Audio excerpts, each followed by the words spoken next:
lidam com todas essas realidades que eu coloquei, né? A Leila voltou a fazer especialização, pós-graduação, tem os filhos, tem o ministério, o trabalho, além do ministério, o trabalho, né? A parte da TV Rica, que gentilmente nos cede os estúdios, é responsabilidade da Leila. A Cá também, estudando, cuidando. Como, isso tem hora que pesa, que vocês falam assim, gente, estou cansada de ser mulher. Como que é? Quer começar? Posso começar? Na verdade, eu acredito que a gente se depara mesmo com esse cenário de a famosa frase, será que vou dar conta, né? De todas as funções, todos os pratos que nós precisamos equilibrar.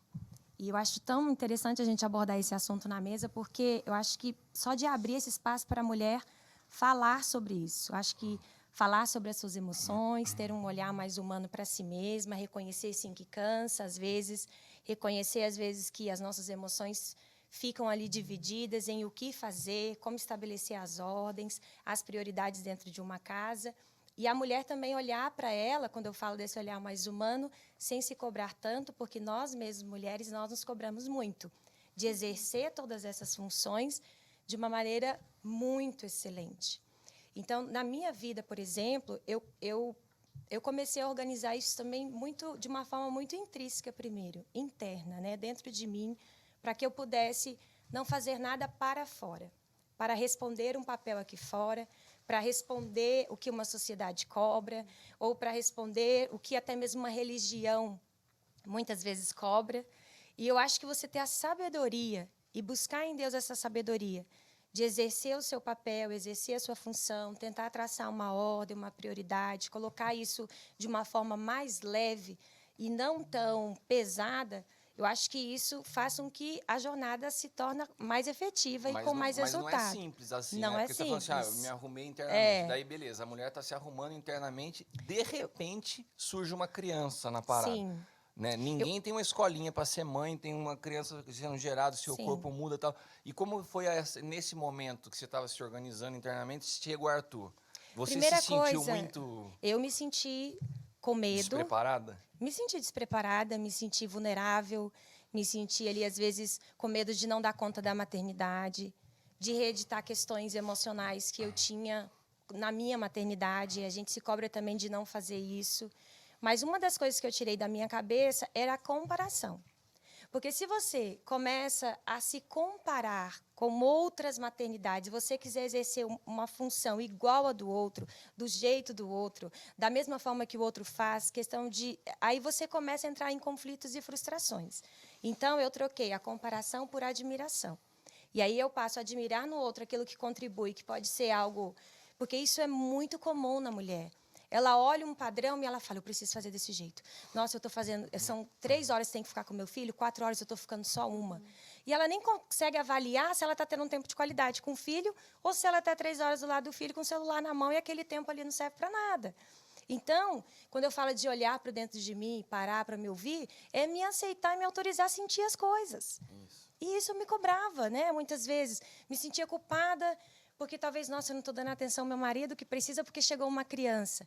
Mas espera aí, então vamos organizar essas emoções. E isso aí também requer, às vezes, ajuda, conselhos. E no teu caso, né, o Júnior não está no ministério. Sim. Né? Agora, trazendo já para o teu contexto, Leila, para você, o fato de ser esposa de ministro, eu estou falando porque eu sei que tem muitos ministros que nos assistem e, consequentemente, as esposas, né, que são também pastoras. E a gente vê que isso muitas vezes se torna um fardo, né? Ela não é a Leila, ela é a esposa do apóstolo Cristiano. E no teu caso ainda dobrado, é a filha do apóstolo Noélio. Isso para você já foi peso, é peso? Dentro do que a Camila colocou, o contexto dela, juntando o ministério para você? Para mim nunca me senti assim, nunca foi um peso, nem o ser filha, nem o ser esposa. Né, mas queria falar algumas coisas dentro disso? Pode, você tem liberdade, até que nós venhamos a tomá-la. Não, porque sem puxar a sardinha para as mulheres, né? Mas quando Deus fala... Sabia, né? A Leila, eu falo... Não vou falar. Né, que quando Deus fala de fazer uma ajudadora, eu vejo que a mulher ela tem um potencial para desenvolver habilidade em todas as áreas que ela for, né? Seja profissional, como mãe, como esposa, porque está em nós sermos ajudadoras. Então, dentro daquilo que for necessário, nós desenvolvemos essa habilidade que eu vejo que Deus mesmo confiou a nós. E a mulher ela é uma acumuladora de funções. Então, no caso da mulher, ela não deixa de ser filha para se tornar esposa. Ela não deixa de ser esposa para se tornar mãe. São funções que ela vai acumulando ao longo da vida. Só que o que eu acho importante para que isso não se torne pesado é você discernir estações. A vida da mulher tem muitas estações. Então, assim, eu acumulei tudo isso. Você falou, por exemplo, da pós-graduação. Mas durante um tempo, quando eu tive filho, graças a Deus eu tive a oportunidade de me dedicar só a isso. E acho que pode ser até uma coisa da gente puxar, porque eu sei que não é todo mundo que tem, né, essa condição de fazer. Mas de você estabelecendo dentro das suas estações aonde você deve se dedicar, né? A que você deve fazer. Eu não fui sempre ativa ao ministério como eu sou hoje, né? Não tive tempo de estudar como eu tenho hoje, que meus filhos são maiores. Durante um tempo, durante uma estação, eu falei assim, esse tempo é tempo de eu me dedicar à minha casa. Então, eu acho importante a mulher ir reconhecendo as suas estações, senão ela não quer abrir mão de uma para entrar na outra. Daí você vê mulheres sobrecarregadas tentando, né, juntar, acumular muitas coisas, que eu acho que é muito difícil. E se ela viver em função de o tempo todo responder para fora, responder uma sociedade que existe, que cobra, ela sempre vai se perder nesses discernimentos dessas estações.